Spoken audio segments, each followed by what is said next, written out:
Saat Tanaka mendengar ini, air mata membasahi matanya, tangannya menempel di ujung bajunya, hidungnya sudah mulai bergerak tanpa sadar.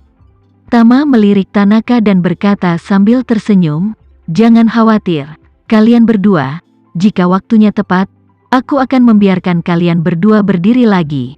Ito menghela nafas lega dengan segera, tapi Tanaka, yang tidak bisa lagi mengendalikan emosinya, menangis dalam diam, menutupi wajahnya.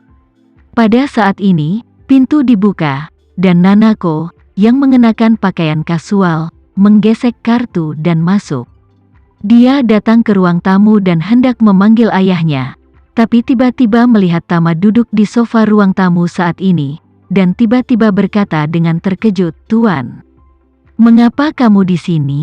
Melihat Nanako masuk, Tama berkata sambil tersenyum, "Aku di sini untuk menemui Pak Ito, dan biarkan dia membantuku." Nanako bertanya dengan cepat, "Bagaimana masalah guru diselesaikan? Apakah Anda membutuhkan bantuan saya?" Tama tersenyum dan berkata, "Ini telah diselesaikan, dan saya menceritakan yang lama dengan Tuan Ito." Ito buru-buru melambai kepada putrinya, dan berkata dengan penuh semangat, "Nanako, Tuan Renza baru saja memberitahuku bahwa di masa depan dia mungkin memiliki kesempatan untuk memulihkan kakiku." "Betulkah?" Mata Nanako membelalak, dia menatap Tama dengan kaget dan gembira, dan berseru, "Tuan, apakah Anda benar-benar memiliki cara untuk mengembalikan ayah ke aslinya?" Tama tersenyum dan berkata, "Pasti ada kesempatan, tapi waktunya belum tepat." Ketika Nanako mendengar ini, dia berkata dengan gembira, "Bagus sekali. Karena guru berkata bahwa ada peluang, maka pasti ada peluang."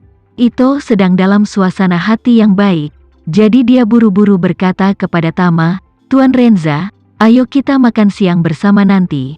Aku akan jadi pembawa acara, ayo kita minum." Tama merasa tidak ada pengaturan lain pada siang hari, jadi dia mengangguk dan tersenyum. Jika ini masalahnya, maka lebih baik bersikap hormat daripada takdir.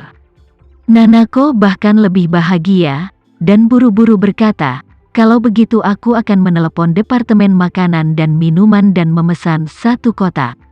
Saat dia berbicara, ada suara tepuk tangan di pintu. Bibi Nanako, Emi mengerutkan keningnya dan berkata, "Ada bel pintu. Jadi mengapa kamu ingin menembak pintu?" Benar-benar tidak sopan. Saat dia berkata, dia berdiri, membungkuk sedikit, dan berkata, "Aku akan memeriksanya." Emi Yuhiko berjalan ke pintu, dan terdengar suara keras di pintu. Tama mendengar seseorang berteriak tanpa basa-basi, "Tuan muda, kami bersedia membayar 2 kali lipat harga untuk memberi kompensasi kepada Anda." "Jangan cuek," Emi Yuhiko berseru, "kamu sangat tidak masuk akal. Jika Anda tidak pergi, saya akan memanggil polisi." Pihak lain segera berteriak, "Jangan cuek. Tuan muda, kami sangat terkenal di Tiongkok. Jika Anda benar-benar ingin memanggil polisi, Anda tidak akan bisa makan." Ketika Nanako mendengar ini, dia tidak bisa menahan diri untuk tidak berdiri dan berjalan mendekat. Melihat dia telah pergi, Tama buru-buru mengikutinya. Saat ini, Emi Ito berdiri di dalam pintu, dan di luar pintu berdiri 4 atau 5 anak muda.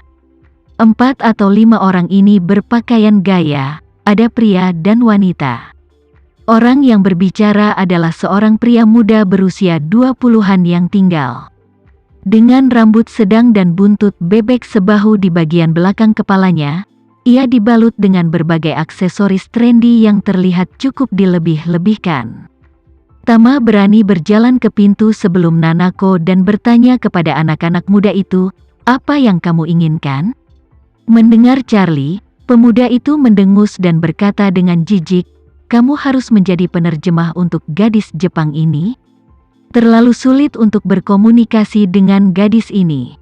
Setelah selesai berbicara, dia menunjuk ke Tama dan berkata, "Tuan muda, kita telah datang ke Jakarta untuk tinggal selama beberapa hari. Kami ingin menyewa kamar presidensial ini. Jika Anda mengenal satu sama lain, kami dapat memberi Anda kompensasi 2 kali pada rasio rak. Saya melihat ini. Kamarnya 180 juta sehari. Jika Anda memberi kami rumah selama 4 hari, Anda bisa mendapatkan hampir 600 juta. Kenapa tidak? Tama mencibir, aku tidak peduli dari mana asalmu, cepat dan pergi sebelum aku marah. Rumput. Pihak lain langsung memarahi, sial, apa yang dilakukan penerjemah di sini? Sudah kubilang, Tuan Muda kita akan segera tiba di Jakarta. Jika Anda tidak segera mengosongkan ruangan dan menunda kepindahan Tuan Muda kami. Jangan salahkan kami karena bersikap sopan. Tama mengerutkan kening dan bertanya, siapa Tuan Muda Anda? Pihak lain berkata dengan tatapan arogan, Tuan Muda kita adalah Tuan Muda tertua dari grup Mahendra, dan sekarang penyanyi laki-laki tingkat atas generasi baru yang paling terkenal di negara ini. Alasan mengapa Tuan Muda kita datang ke tempat kecil seperti Jakarta kali ini adalah sebagai tamu istimewa. Dia datang ke sini untuk berpartisipasi dalam tur konser pertama Nona Gema tahun ini. Grup Mahendra. Ketika Tama mendengar 4 kata ini, dia tidak bisa membantu tetapi mencibir. Saya telah mendengar tentang keluarga Renza, keluarga Sucipto, dan keluarga Guntur, tetapi saya benar-benar belum pernah mendengar tentang grup Mahendra. Pihak lain tiba-tiba berteriak, grup Mahendra dan Anda belum pernah mendengarnya. Saya pikir otak Anda adalah untuk makan anjing. Grup Mahendra adalah grup bahan bangunan terbesar di negara itu dengan ratusan miliar aset. Tuan Muda kita Henzo Mahendra berada di Tiongkok. Popularitas tidak ditekan oleh Gema sama sekali. Dia sekarang penyanyi pria terpanas di China. Tama mengangguk, dan dengan sengaja berkata dengan nada yang saling melengkapi, luar biasa. Jadi, Tuan Mudamu adalah Gema versi laki-laki? Pihak lain mengangkat alis dan berseru, tentu saja.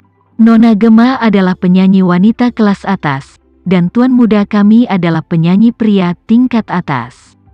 Keluarga Nona Gema kuat, dan kekuatan keluarga Tuan Muda kita tidak terlalu banyak. Siapa yang tidak tahu? Apakah mereka 2 anak laki-laki dan perempuan emas di industri hiburan?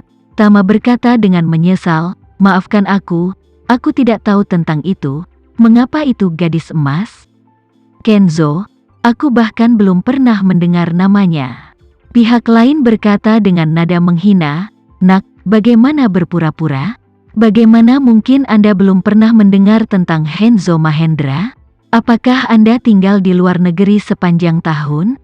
Tama tersenyum dan berkata, saya tinggal di Jakarta sepanjang tahun, tapi saya benar-benar belum pernah mendengar tentang Kenzo. Saya telah mendengar tentang Baron dari 3 kerajaan.